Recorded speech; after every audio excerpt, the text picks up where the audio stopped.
Welcome to episode 12 of Pandemic Preparedness here at biodefense.com. My name's Mike Adams, the Health Ranger, and this chapter is about remaining calm. I've had a lot of people contact me ever since Ebola was found in Dallas, Texas, and now I guess 100 people are being monitored by the CDC. There's a lot of concern that this is spreading, or that even if this patient is controlled, then future patients, it could be spreading in other people that are just flying right into the country, going right through customs, and then walking around major U.S. cities. There's a lot of concern, and I've never heard so many people in a state of fear about a pandemic before. I'm just hearing this from all kinds of vectors today.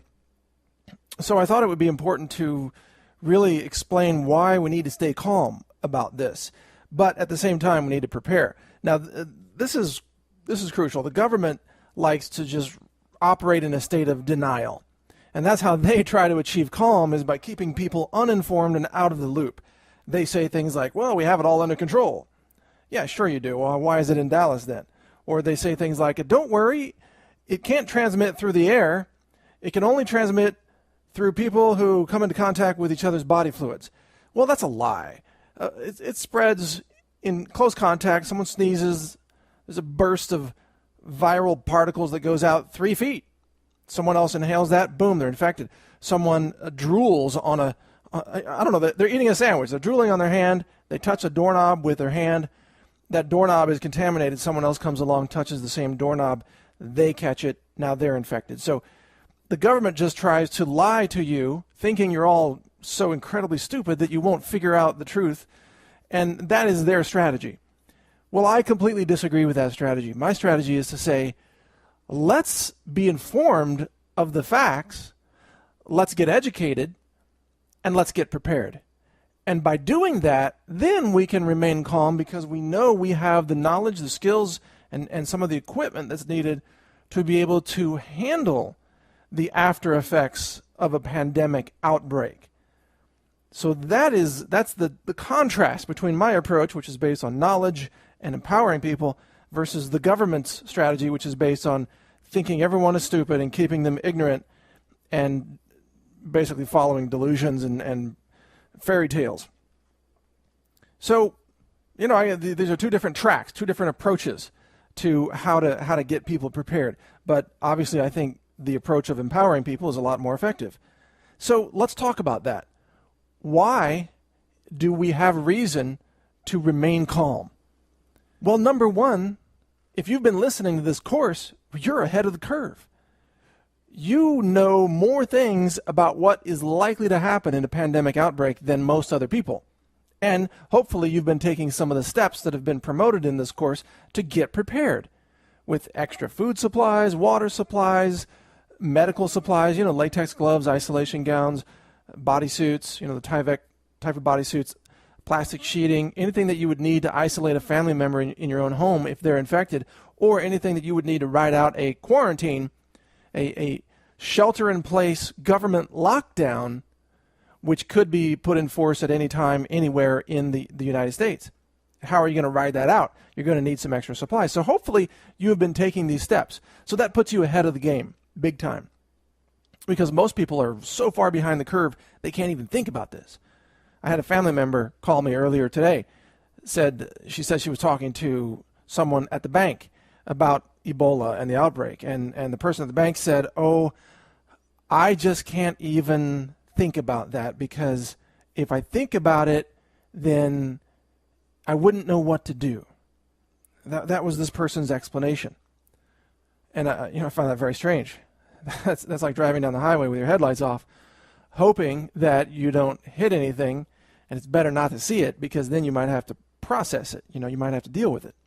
But some people have this attitude about pandemic preparedness, which is basically a delusional fairy tale attitude of denial. To say, well, it can't ever happen here, it can't happen to me, the government's going to keep me safe, blah, blah, blah, the vaccine companies will come up with a magical cure, and so on. And you are not that kind of person, obviously, because you're listening to this course. So you are way, way ahead of the curve. That's good news. That puts you in a strategically advantageous position to be able to survive not just the pandemic outbreak itself, but also the social, cultural, and commercial aftermath effects of a pandemic, which include, by the way, people being told to stay home, not being able to go to work, companies going out of business, going bankrupt, people not getting paychecks, grocery stores not having food on the shelves, and so on. So the sooner that you get on board with the knowledge, the skills, and even some of the preparedness that you need, then the more justification you have to remain calm, to be cool about it. So let's talk about those basics. Number one, can you survive a 21-day shelter-in-place quarantine? If you were told that you can't leave your home for 21 days, can you survive? Basic question. Survival 101, let's call it. Now, why is this important? Well, because a family in Dallas, Texas has already been ordered to do precisely that. They've been told that they have to shelter in place, they have to stay in their home, because their relative was the Duncan gentleman who was diagnosed with Ebola in the Dallas hospital. So the family members were told, don't leave the house for 21 days. We're going to keep you under observation for 21 days.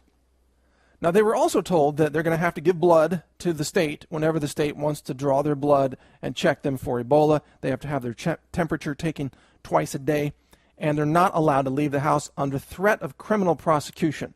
So if they do leave, and by the way, I've already read a news report that they did leave. They got sick of being locked up in their home in 3 days or whatever it was, and they already left and ran around town, even though they're probably all infected with Ebola.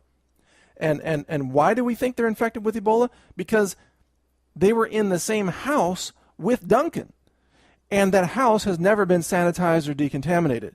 So the beds, the bed sheets, the dishes, the furniture, the doorknobs, everything in that house is probably covered with Ebola from Mr. Duncan, unfortunately. And the family members are surely exposed to this, so they're supposed to stay in their house for 21 days, which they refuse to do, and probably they're going to be arrested or thrown in a quarantine camp. You know, I mean, this is what it comes down to. This is happening right now.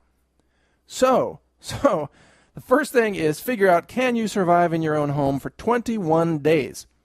Now, you may be surprised to learn that most Americans really can't, especially if the water supply is cut off. They don't have water for 21 hours, much less 21 days. So you should have stored water on site for your entire family, enough water to last you 21 days. Now, how much water is that? At minimum, figure about 4 gallons per person per day. So every person is going to need about 80 gallons of water to survive 21 days.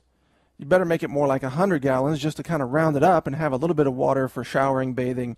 I mean, forget showering. I mean, just bathing with a sponge and a bucket is what I'm talking about, which is enough to get by the way, in an emergency. So you better have 100 gallons of water per person to make it through 21 days, or maybe up to 30 days of forced quarantine. You better have a month's supply of food. You better have a way to prepare that food. For a lot of foods, they're dehydrated, so you need water to rehydrate them. So storing food but not storing water doesn't make any sense, because who's going to run the water plant in a quarantine? Right? Okay. Maybe you say, well, the National Guard will run the water plant. Well, maybe they will. Probably they will. But what if they don't? What if they're busy with something else? What if there's some kind of looting or rioting or social chaos going on, or something else that's a bigger problem is happening, and they have to deal with that, and they turn off the water treatment center, or something goes wrong with it, or no one knows how to run the controls, or there's all the top guys who know how to run that thing, well, they're at home infected with Ebola. Who knows what the scenario could be? So don't count on having tap water. The way to get to a state of calm is to know, to have the confidence that you are prepared to handle this even if nothing else works in society, including electricity. So can you survive in your home for 21 days without electricity? So, of course, in a lot of households, electricity is used to heat water and cook meals. It's used to heat the house itself in the furnace. It's also used to run the air conditioning. It's used to run maybe perhaps water pumps or your garage door opener, or all kinds of things that people normally depend on, even the communications gear, your radio, for example, your computers, obviously, running on electricity. So can you make it through 21 days with no food, no water, no electricity from the outside. If you can, then you have every reason to feel pretty calm about things, because in the worst case, if there's a big quarantine announced in your city, then, well, you just hole up. You bug in, as they say. You bug in to your house, and you survive on your food and your water and your non-electric equipment. Now, we can also, of course, talk about self-defense. That's a whole nother chapter, but in my opinion, you could feel even more calm if you also have the ability to defend your household against looters. Because one of the first things you'll see in a quarantine is, of course, a lack of food. This is happening in Sierra Leone right now. The food supply is crashing. Farms are being abandoned. The food, transportation, and commerce activities are imploding, being halted, in fact. And so there'll be food shortages. And then, of course, you'll have looters who are running around at night, because that's when it's easier to loot unseen. So they're running around at night, breaking into other people's homes to steal their food and their supplies. So every person who wants to make it through a scenario needs to also think about self-defense or, basic security. How do you stop people from breaking into your windows or doors or going in through your garage door, for example? How do you do that? Just basic home security. But if you have all these things considered, then you really have a lot of justification for being calm about it. And this is even more the case if you have some gear that can help isolate you from Ebola if you have to go out, such as a full-face respirator or even a half-face respirator with, let's say, a good pair of goggles, laboratory goggles or medical goggles that can keep Ebola out of your eyes. And you've got latex gloves, and you've got maybe a bodysuit, a Tyvek bodysuit, or some kind of isolation gown or apron or something that can isolate you from the Ebola that is out there in the world. Now, you may think it's silly to have to walk out into the world wearing all of this gear, but believe me, if there is a pandemic that really spreads across North America, you're going to see lots of people walking around with this kind of gear. A face mask will be just the bare minimum. You're going to see people wearing latex gloves very frequently, having masks, full-face respirators, all kinds of things. It's going to become more common than you might think. And those people who are reluctant to wear these things, they will tend to disappear because, of course, they will die. They will be infected and die because these items do actually work. Latex gloves are Ebola-proof. The Ebola virus can't get through the latex or nitrile gloves either. So they are Ebola-proof. It's like wearing a bulletproof vest against Ebola. And that's why they use them in hospitals. So if you have this gear, it's a great reason to feel justified in a sense of calm and a sense of preparedness. It also means that you don't have to then depend on the government showing up and giving you these things. I can't imagine how terrible it would feel to be caught in a pandemic and to be in your home and realize you only have 5 days of food left. The quarantine is scheduled for 21 days or maybe even longer, depending on what the government wants to do. And you've only got 5 days of food. So now you got to depend on the government to deliver food to you for the next 20 days. Let's say if it's a 25-day quarantine. So you got to go out somewhere and stand in line with other people who might be infected, by the way, because you are in a quarantine zone. This is where the infection is spreading. Now you got to stand in line and maybe fight people for food. I don't know how orderly it's going to be. There might be people nudging in, elbow to elbow, trying to get their hands on some of the food. Obviously, people are going to be desperate. So you don't want to be part of that scene, right? And the way to not be part of that scene is to get your food supplies all squared away in advance. This is why a lot of people who are into preparedness, they've already got 6 months of food or a year of food. Some people have a couple of years of food or more. If you know any Mormons, you know what I'm talking about. They've got years worth of food already stored. They're going to be in great shape during any kind of a quarantine lockdown because they've already planned all this in advance. A little foresight, a little planning in advance can actually literally save your life in a pandemic outbreak. The people who are going to be most vulnerable to these disruptions are those who really never thought about any of this, who, they're too busy watching daytime television or whatever they watch. I don't even know what people watch anymore, but they're glued to the television and they're not really thinking about survival. The only time they go out is to go through the drive-through pharmacy. And they're not really into preparedness and survival. Those are the people who are going to be the most vulnerable in a pandemic. So in summary, then, my first bit of advice in all of this is to give yourself actual good reasons to feel calm. And that means taking the steps to get prepared. Just do it step by step. You don't have to panic about it. You don't have to fret about it. You just start making a list.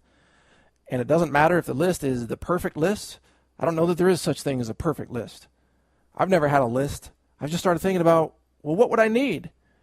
And go through that list, or start writing down your own list and then acquire those supplies. And the other good news is that you have time to do that right now. You have time, because even if Ebola spreads like crazy across North America, that will take a lot of time. Remember, it's taken many, many months in Africa for it to spread from just a few people to several thousand people. So this progression, it might take years, actually, for this to spread. It might never spread at all, which is actually the outcome that we would hope to see. We would hope to see it's contained and never spreads. But if it does spread, it could take a long time. So you've got time if you start now and you commit to consistently enhancing your preparedness supplies. And how do you do that? Well, you divert money from the things that you're buying right now that are useless and that you don't need, such as that, what is that, grande, latte, Starbucks? I don't even know the terminology they use. Venti? I don't even know. But a big Starbucks coffee, let's say, is $7. Well, that's the price of a full-body Tyvek isolation suit, $7. Actually, they're a little bit cheaper, $6. Some of them are 5 something. You can go on Amazon.com. You can buy Tyvek full-body suits right now for a few bucks, about the price of a Starbucks coffee. So you can start making decisions. Hey, do I really want the Starbucks coffee today, or would I rather have an isolation suit that could save my life in a pandemic? It's your choice. Over time, some people will spend $10,000, $50,000, $100,000, $500,000 even on preparedness, depending on their level of discretionary income. But it doesn't matter what that number is. Getting the basics squared away can be done for just a few $1,000s.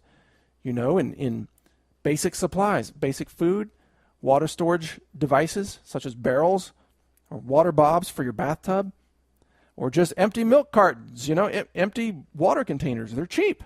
They're practically free.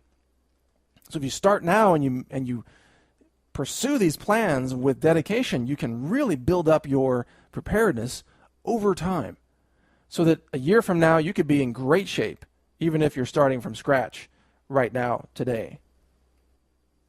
Now, the next real strong way to give yourself a sense of calm is to have a plan to get out, a bug out plan. You've probably heard this term before. Most of our readers are preppers to some degree, so they've heard bug out bags and bug out plans. It's just a plan to get out of Dodge, to get out of a high density population area. Now, the smart thing here, the smart play, is that if you start to see Ebola spreading across America, wherever you happen to be, if it gets close to you, or if cases start appearing in your city, you may want to start thinking about that bug out plan. And you've got time right now to think about where that plan would take you. You want to be in a place that is primarily low population density. But you also want to be in a place where you can have safety and security, shelter obviously. So you need some kind of a structure. Could be a log cabin in the woods. Could be an underground missile silo that you bought on surplus from the United States Department of Defense. There are people that live in those. It could be something just as simple as a mobile home, an RV, that you drive out of town with some supplies and you have a place to park it somewhere, maybe on a piece of property that belongs to a friend or a relative of yours where you've got some safety and security, and you plan to live in that RV for 6 months. That's doable. I mean, they're not built for long-term living, but you can absolutely live in an RV for 6 months if you had to in a pandemic. Heck, some people live in them 24/7.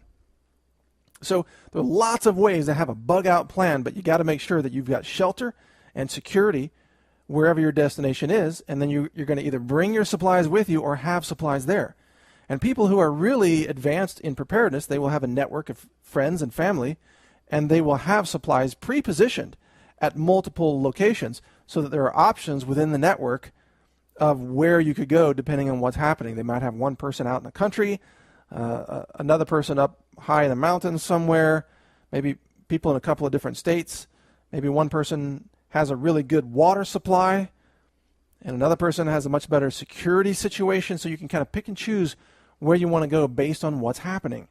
So if you get out of the city in advance of the quarantine, then, well, you don't have to worry about the quarantine because they're not going to quarantine the entire country. They're only going to quarantine areas where it's beginning to really spread out of control. And you will have a bit of ability to see that coming in a city because the news will be announcing infections. Oh, today there's 5 people with Ebola. And then maybe a few days later, well, now there's 20 people with Ebola.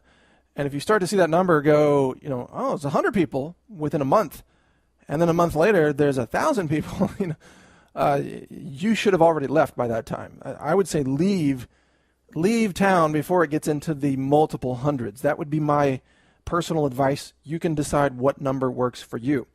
But keep this in mind, that when the quarantine comes down, the government won't announce it for the obvious reason that if they did pre-announce it, that would allow people to flee the area to avoid the quarantine, which would spread the disease, and that contradicts the whole point of the quarantine in the first place. So when the government does bring down a quarantine, a massive lockdown, it will happen without advance warning, without notice. It will be sudden. It will be just boom, the roads are cut off all at once, and you can't leave. So if you haven't left before that, then, well, now you're living in the quarantine zone, and you're going to have to bug in and ride it out. So what does this have to do with staying calm? Because you have the knowledge of some warning signs here, and you have time to prepare a bug-out location so that you can get out. And that should give you a sense of calm. Being able to know you've got an option. I mean, to me, that gives me a great sense of calm, knowing I've got options. Depending on what happens, you can adapt. You can change your plans based on the situation. And you have a secondary place to go where you've got some supplies. Now, would you have to abandon your primary home in order to do that? Yeah, sure you would. Would your home probably get completely looted and everything stolen out of it? Yeah, of course. Of course that's going to happen. You should write that off the minute you leave. Just kiss it goodbye. Goodbye, plasma television. Hey, goodbye, second family vehicle. We'll see you later. Just kiss it all goodbye and be thankful that you got out with your life. Now, if you happen to come back at a later date and there is something still there in your house of value, well, great. That's just a bonus. But what you're trying to do here is to protect your life, not to worry about the stuff in your house. Now, of course, if you have pets, obviously bring your pets because they're family members, right? So you want to have a bug-out plan that includes your cat or your dogs or whatever the case may be, your lizard, your iguana. bring that iguana. He doesn't eat that much anyway. He's not going to really get into your food supply. It's not a big deal. So having a bug-out plan is really, really a justification for feeling a sense of calm. Now, thirdly, here's another great reason to justifiably feel calm about this, and that is that in America today, you have access to an incredible assortment of immune-boosting and immune-supporting nutritional supplements, superfoods, products, garden seeds where you can grow your own herbs. And by the way, the herbs that you grow yourself are the most potent, so you should immediately be doing that anyway. You can grow your own, oregano, mint, rosemary, all kinds of herbs, cilantro, all kinds of things that have antiviral properties. You should be growing those right now. And if you don't know how to grow them, start figuring out how to grow them because that could literally save your life. And you can grow these in containers. You can grow these in a small garden spot. You can grow them in a windowsill, a little bit of soil in a container in the window. They're pretty easy to grow. You can grow them on a balcony or a porch. So figure that out. Get going on that, and you'll probably have fun with it and improve your health at the same time. But even if you can't grow things, you can buy things. You can go online and you can buy superfoods. You can buy nutritional supplements. There's been a lot of people buying colloidal silver lately, even though nobody knows if colloidal silver even works on Ebola. I don't know either. I have no idea. But people are buying it as a just-in-case situation.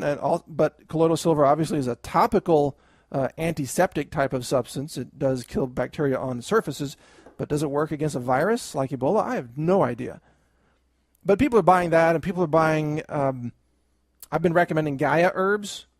I've been recommending sambucus or sambucol, which is a black elderberry extract that does have some antiviral properties against some strains, like the flu, for example, but we don't know if it works on Ebola. But you've got access, is my point. You've got access right now to an amazing assortment of potentially life-saving herbs. Antiviral properties are very common across the science of botany, the study of plants and plant medicine.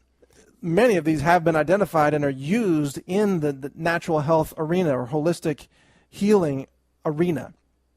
And there are some minerals that are also very beneficial for boosting immune function or supporting healthy immune function, such as zinc. And there are also some vitamins like vitamin D that are well known to help support healthy immune function as well. So there are a number of things that you can do right now, because I bet you can afford to go out and buy, a bottle of vitamin D or an herbal supplement that, echinacea herb, for example. I'm pretty sure you could go out and buy that if you really wanted to. Now, the people in Africa don't have access to that. They don't have, a Whole Foods store or a health food store down the street. They don't have Amazon.com rolling in with packages on their Prime shipping. They don't have that. So you are in a situation where you have access to so much more than many other populations on the planet that if you don't have a super strong immune system by the time this outbreak happens, you've got no excuse, believe me, because you have access right now. You've got the ability to acquire all kinds of foods, or if you can't afford them, grow your own. Dirt is cheap. It's dirt cheap, in fact, and seeds are cheap. Water is cheap. You can grow your own food. Sunlight is free. There's no excuse not to be growing some of your own medicine right now, given the situation that we are in. So by doing all those things, well, you're able to boost your sense of calm. You're able to relax a little bit because you're safer. You've got good protections. And yeah, you may not know if any of those herbs specifically work against Ebola, but chances are that if you have a healthy, strong immune system, you're going to be better off than someone who's got a compromised immune system, a suppressed immune system. And by the way, on that note, this might be a great time to try to get off some of your medications. If you can safely transition off of those under the direction of a qualified naturopath, this is a good time to do that.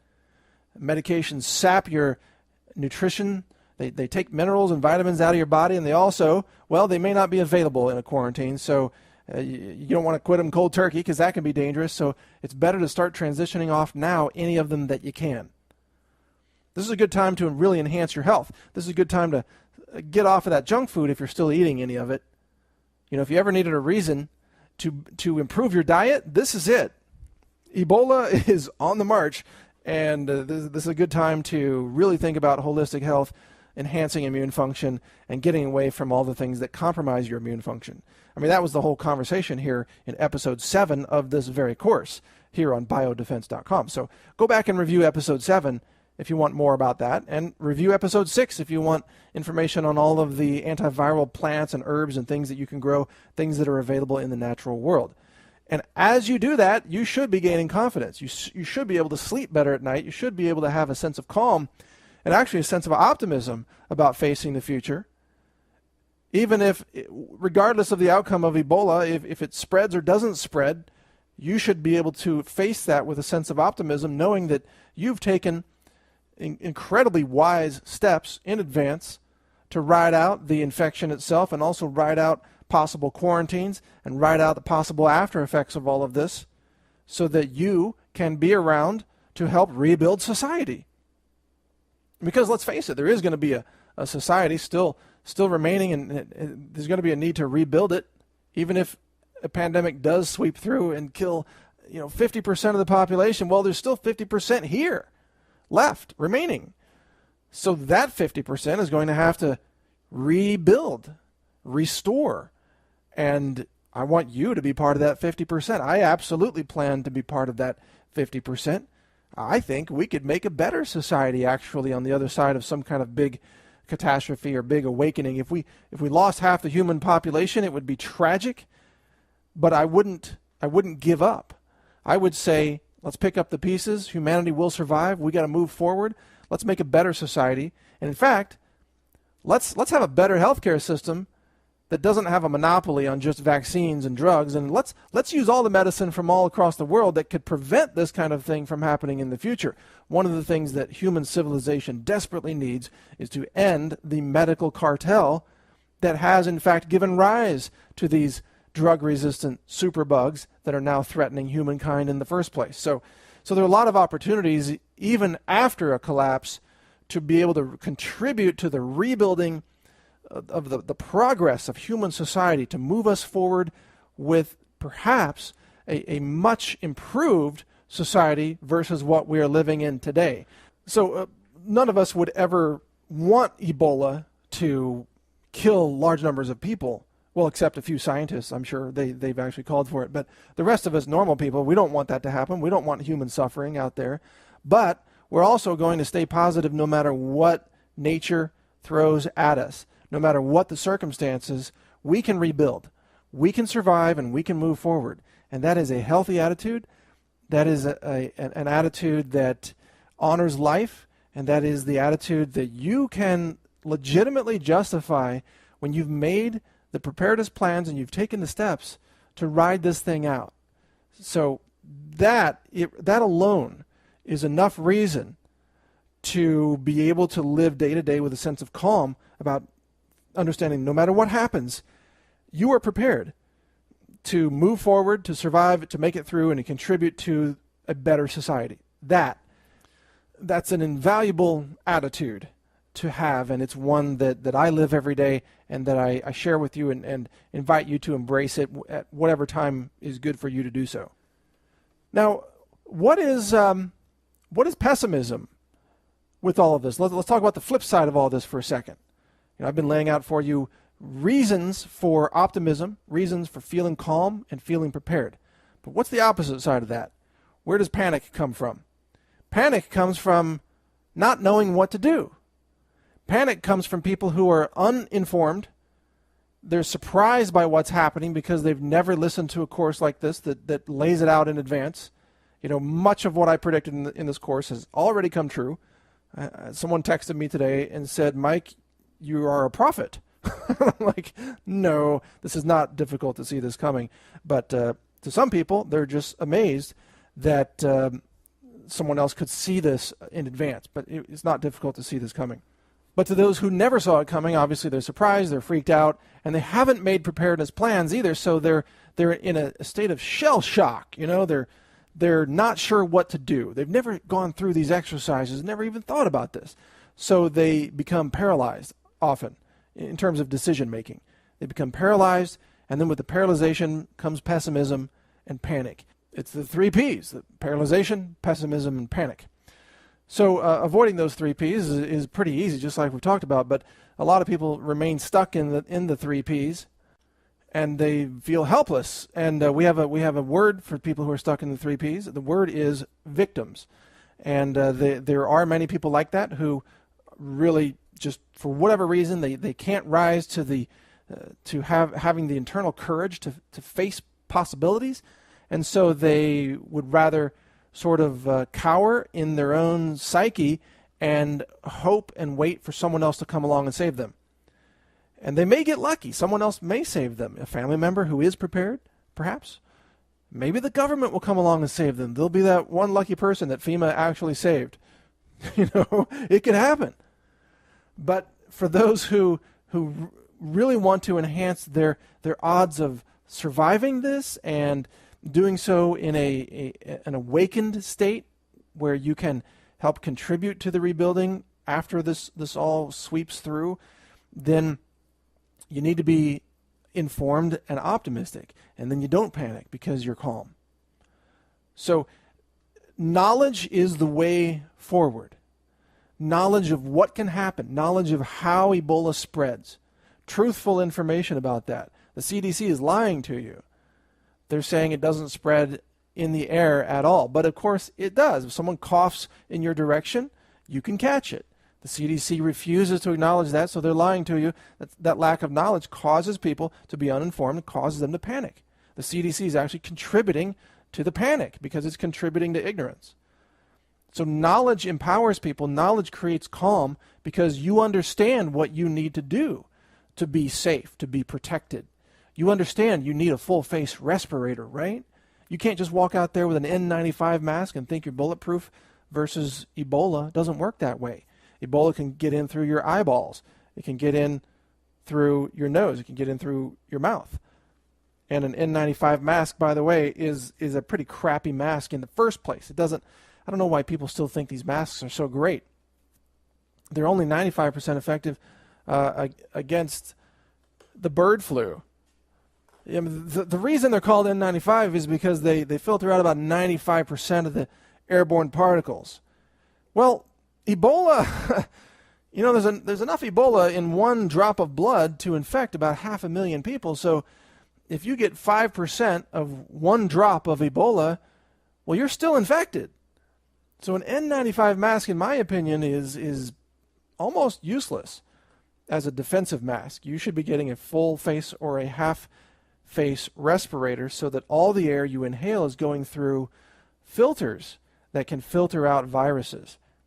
So I guess I'm going to talk about that in another episode here.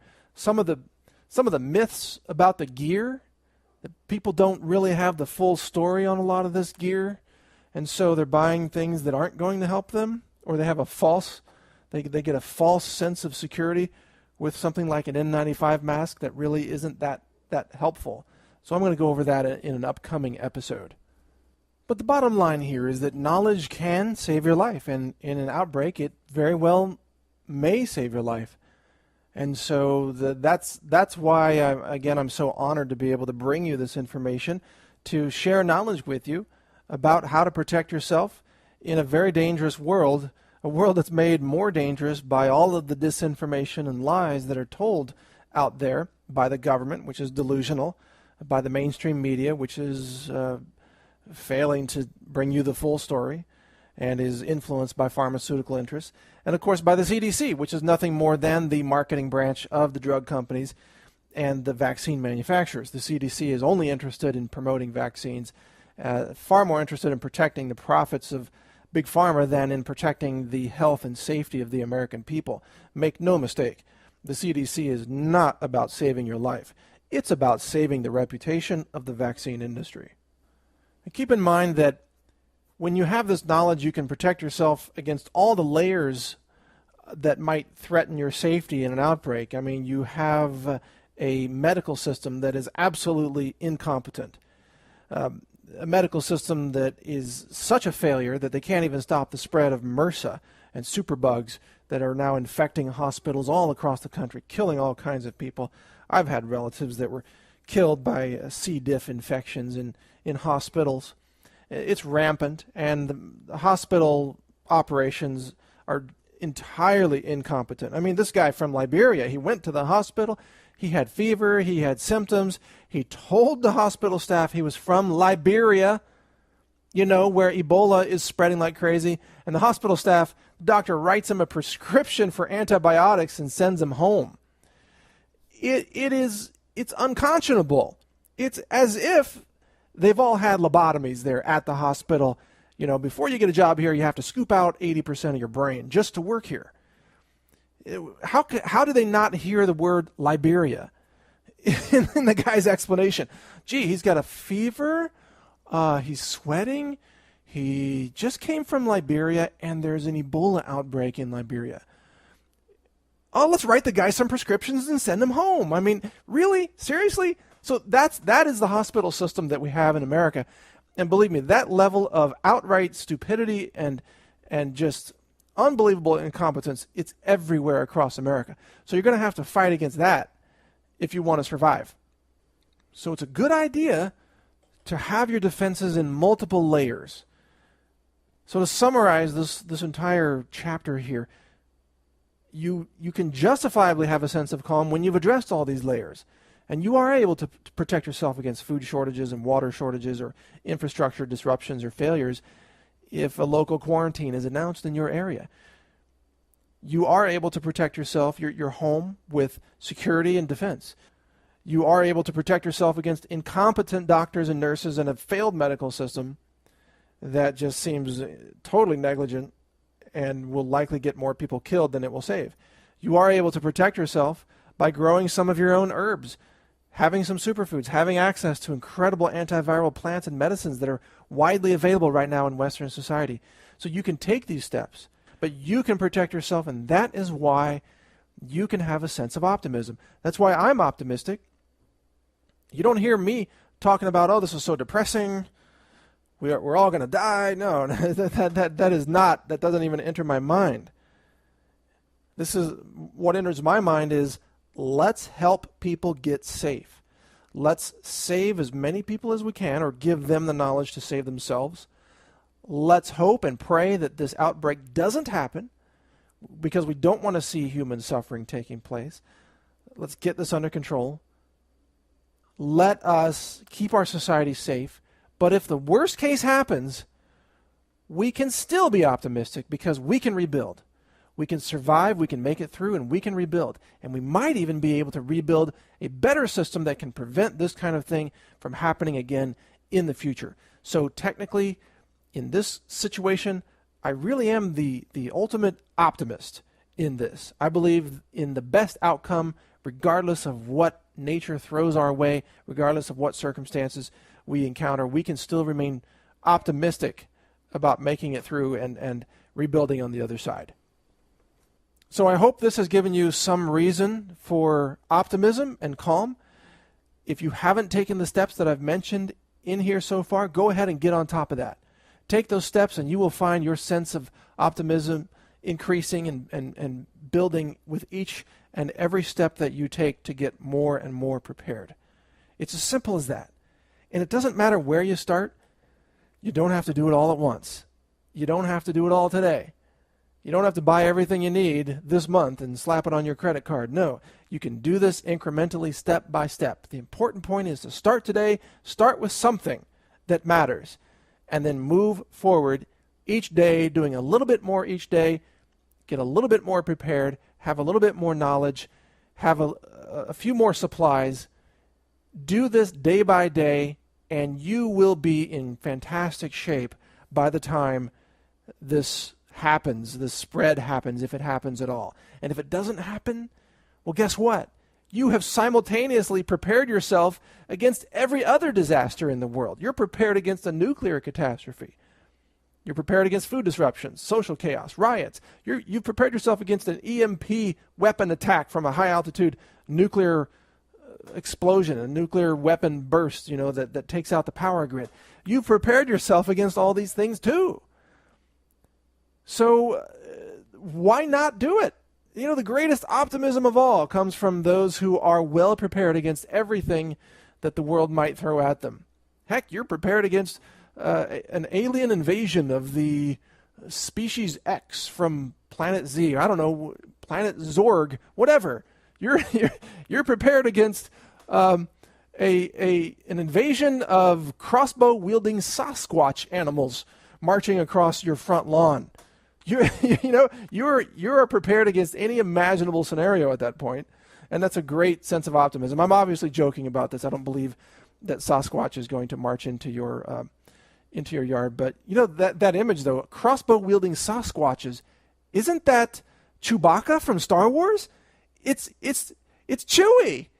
Yeah, Chewie's actually coming for the Christmas party. That's what's happening. It wasn't an invasion after all. It was just coming to say hello.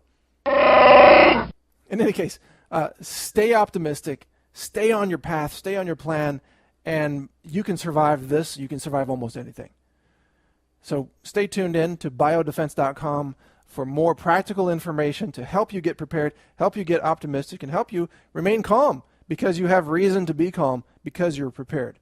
That's what this is all about. Thanks for listening. My name's Mike Adams. I'm the Health Ranger. I'm the editor of naturalnews.com. And as always, feel free to share this information. Help others get prepared because they might be a little bit behind the curve too. All right, take care.